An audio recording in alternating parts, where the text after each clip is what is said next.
অসুস্থ ছিল, কিন্তু আমার আবদার রাখতে আপু রাতে চলে আসে শুধু আমাকে খুশি করতে। শান্ত অসুস্থ, তাই বাইরে বাতাস লাগবে বলে ওকে ওর আব্বুর কাছে রেখে এসেছিল। সেদিন জন্মদিনের পার্টি শেষ হতে আপু রাতেই ফিরে যাওয়ার জেদ ধরে, কারণ বাচ্চা ছাড়া থাকতে পারবে না। বাধ্য হয়ে সেদিন আমার ছোট ভাই ওকে নিয়ে রাতে ফিরছিল, কিন্তু রাস্তায় গাড়ি ব্রেক ফেল করে একটা ট্রাকের সঙ্গে ধাক্কা খায়, দুজনে স্পট ডেথ হয়। মায়া নিঃশব্দে শোনে, তার বুকের ভেতরটা হঠাৎ ভারী হয়ে আসে। মামুনির চোখের জল গাল বেয়ে পড়ে। সেই খবর পেয়ে স্নিগ্ধ পাগলের মতো ছুটে আসে ছোট্ট শান্তকে রেখে। তখন সবাই ভেঙে পড়ছিল। আপুর মৃত্যুর পর শান্তর দিকে তাকিয়ে দুই পরিবার বসে সিদ্ধান্ত নেয় আমার সঙ্গে স্নিগ্ধর বিয়ে দিবে, কারণ শান্ত ছোট, ওর মা লাগবে, বাইরের কেউ তো ওকে ঠিকভাবে দেখাশোনা করবে না। আমিও শান্তর মুখের দিকে তাকিয়ে রাজি হয়ে যাই। নিজেকে অপরাধী ভেবেছিলাম ওর মায়ের মতো যত্ন করে বড় করব। কিন্তু বিয়ের 4-5 দিন ভালো গেলেও পরে শান্তর আচরণ পাল্টে যায়। আমাকে সহ্য করতে পারতো না, পাশে যেতে দিত না, আমাকে দেখলে রাগী জিনিসপত্র ছুঁড়ে মারত। আমি নাকি ওর মাকে খুন করছি, আর এই কথাটা শান্তর ছোট মাথায় ঢুকেছিল। ওর চাচা ইমন আস্তে আস্তে আরও বেপরোয়া হয়ে যায়, দুই চোখে আমাকে সহ্য করতে পারতো না। আমি দূর থেকে খেয়াল রাখতাম, যদি স্নিগ্ধ কিছু বলতো তখন শান্ত রাগে নিজেকে আঘাত করতো, কান্না করতে, চিৎকার করতে। একসময় আমরা হাল ছেড়ে দেই, ওদের থেকে আলাদা হয়ে যাই, আলাদা বাড়ি করি, কিন্তু শান্তর মাথা থেকে সেই ভাবনা আর যায়নি। মাঝে মাঝে দেখা যায় ওর চাষার সাথে আমরা কিছু বললে উল্টে ভুল বুঝে। এখনও ভাবে আমি নাকি ওর মায়ের খুনি, কারণ যদি সেদিন আমি আবদার না করতাম তাহলে আপু আজ বেঁচে থাকতো। শেষ কথাটা বলে মামুনি চোখ বুজে ফেলেন। মায়া নিঃশব্দে বসে থাকে, চোখের কোণে জল চিকচিক করছে। মায়া কি বলবে ভেবে পায় না। এখানে মানুষটার কি অপরাধ? মৃত্যু তো আল্লাহর হাতে। একদম পাশে গিয়ে আগলে ধরে, চিন্তা করবেন না প্লিজ, আমি বুঝাবো শান্তকে, ফিরিয়ে দিবি আমার ছেলেকে আমার কাছে, তার বিপরীতে যা চাইবি তাই দেব। মায়া কিছুক্ষণ তাকিয়ে থেকে সহস্রবল মুখটার দিকে, কত আশা নিয়ে কথাটি শুনছে। কিন্তু শান্ত কি তার কথা শুনবে? হয়তো শুনবে। ভালোবাসে বলছে, তাহলে ভালোবাসার মানুষের কথা কেন শুনবে না? মায়া ধীরে ধীরে মামুনির হাতটা টেনে ধরে আশ্বাস দেয়, আমি সর্বোচ্চ চেষ্টা করবো মামুনি, তুমি করে বলছি, কিছু মনে করো না। আপনিটা পরপর লাগে, সমস্যা নাই, তুমিটা সুন্দর। একদম মন ছুঁয়ে যায়। মায়া হেসে ওঠে। শান্তি এগিয়ে এসে ধীর পায়ে, ভাবি একটা কথা বলি। বলো। শান্তির গলায় একটু কাঁপে, বুকের ভিতরে জমে থাকা কষ্টের শব্দের সঙ্গে বেরিয়ে এসে, আমার ভাইয়া কিন্তু আমাকে সত্যি ভালোবাসে জানো।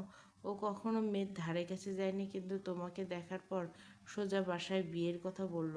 আমার ভাইকে ছেড়ে যেও না, ওর আগে কিন্তু মনটা ভীষণ নরম জানো, তোমাকে আঘাত করার ভাইয়ে নিজেকেও আঘাত করে।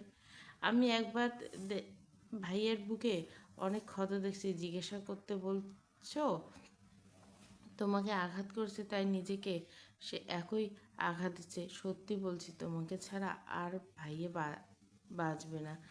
যে ছেলেটা অফিস ব্যবসার নাম বললে রেগে যেত, সেই ছেলে এই 4 বছর দিনরাত অফিস করছে, একটা ব্যবসা দাঁড় করছে শুধু তোমার জন্য। নিজের স্বপ্ন পর্যন্ত বিসর্জন দিতে যাচ্ছে। আর কিছু মাস পর এক নিঃশ্বাসে পড়ে থেমে যায় শান্তি। মায়া অবাক হয়ে যায়, শান্ত তার জন্য নিজেকে আঘাত করছে কিন্তু কিসের স্বপ্ন বিসর্জন দিচ্ছে? কী স্বপ্ন? শান্তি আবার বলতে শুরু করে, এই যে রাজনীতি ছেড়ে দিবে।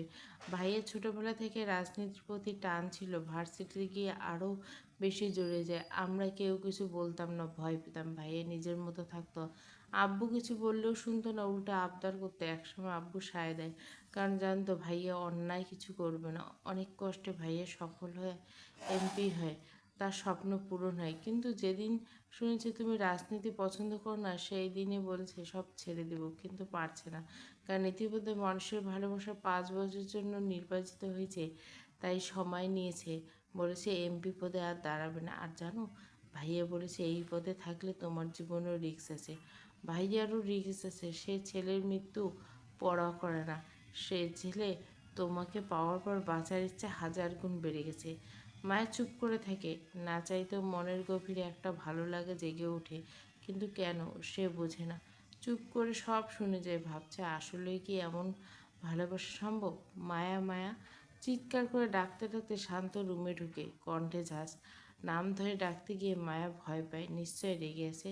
কিন্তু সে করলই বা কি, পরক্ষণে মনে পড়ে যায় সে কার রুমে কার পাশে বসে আছে। সামনে তাকাতে দেখে মামুনি অসহায় মুখে তাকিয়েছে তার দিকে। এমন দৃষ্টি সহ্য হয় না, নিজেও রাগ নিয়ে বলে ওঠে, কী হয়েছে? শান্তর চোখ জ্বলছে, গলার কঠোরতা থেকে বলে, কী হয়েছে তার মানে? যাওয়ার সময় কি বলেছিলাম? তুমি করছো কি? আমি মামুনির সাথে পরিচিত হতে এসেছি। অবাক হয়ে যায় শান্ত। মামুনি মানে? এই মামুনি এই যে বলে মায়া কাঁদো গলায় মামুনিকে জড়িয়ে ধরে। শান্তর মুখের রং বদলে যায়, দ্রুত বেগে হেঁটে কাছে এসে, বলছি না এই মহিলার আশেপাশে যাবে না? এক কথা হাজারবার বলতে হবে তোমাকে? তুমি কি চাও আমি এখান থেকে চলে যাই? চমকে ওঠে শিলু। শান্তি কেঁদে ফেলে। চলে যাবে মানে? মায়া ভেবে নেয় এটাকে সোজাভাবে জবাব দিলে হবে না, তেড়া করে জবাব দিতে হবে। আমি সংসার করবো শ্বশুর শাশুড়ি ননদ সবাইকে নিয়ে। যদি আলাদা করতে চান সত্যি বলছি, আমি কিন্তু নিজের কিছু একটা করে বসবো। শান্ত থেমে যায়। এই মেয়ে এমন কথা বলবে ভাবিনি। ইচ্ছে করলো চাপড়ে গেল লাল করে দিতে। তার মানে তুমি সংসার করবে? আমি এতেই খুশি, কিন্তু আমি বাড়িতে থাকতে, তুমি রুম থেকে বেরিয়ে এই মহিলার কাছে আসতে না, নিজের সীমানার মধ্যে থাকতে।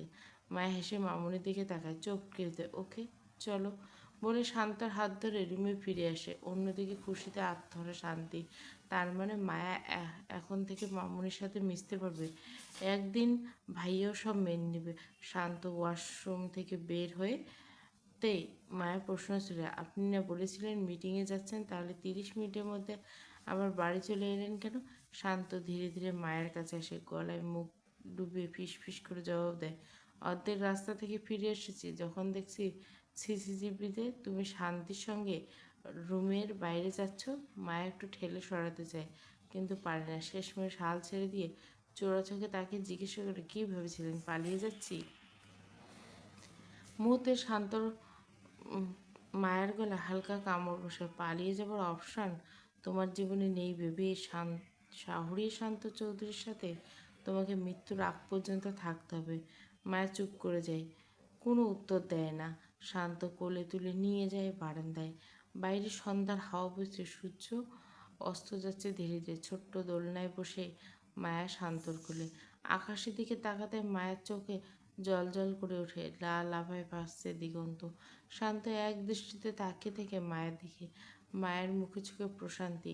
শান্ত ভেবে পায় না এই ছোট্ট মুখটায় কী এমন আছে এই মেয়েটার জন্য তার এত যুদ্ধ, এত কষ্ট, এত ভালোবাসা। এইভাবে কেটে যায় সন্ধ্যাটা। রাত 10টা। শান্ত সঙ্গে নিচে নামছে মায়া। শান্ত বারবার বলছিল রুমে খেতে, কারণ সে ছোটবেলা থেকে একা রুমে খেত। কিন্তু মায়া একরোখা, সে সবার সঙ্গে খাবে জেদ ধরছে। বাধ্য হয়ে শান্ত নিচে খেতে আসে।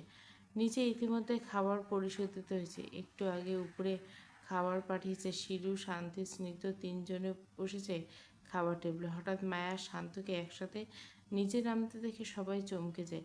শান্ত কিছু না বলে চেয়ার টেনে মায়াকে বসায়, নিজেও গম্ভীর মুখে বসে থাকে। মায়া খাবার অগোছরে মামুনির দিকে তাকিয়ে চুমু খাই। ঠিক তখনই তাদের পরিচিত কণ্ঠ ভেসে আসে পিছন থেকে। শান্ত চাচুকে রেখে খেতে বসে গেল তো? কখন থেকে সবার সঙ্গে খাওয়া হচ্ছে? মাথা ঘুরিয়ে তাকায়, বাবার বয়সী এক লোক। চাচু শব্দটা শুনে বুঝে যায় এই মানুষটা যার জন্য শান্ত আজকে এই বিপদগতিতে। চাচু কেমন আছো? চিৎকার করে উঠে দাঁড়ায় শান্ত, ছুটে গিয়ে তাকে জড়িয়ে ধরে। মামুনি অসহায় চোখে তাকায় মায়ের দিকে। মায়া চুপচাপ মাথা নাড়ে, আশ্বাসের ইঙ্গিত। অনলি মাইন পর্ব 6 পুরো গল্প প্লেলিস্টে।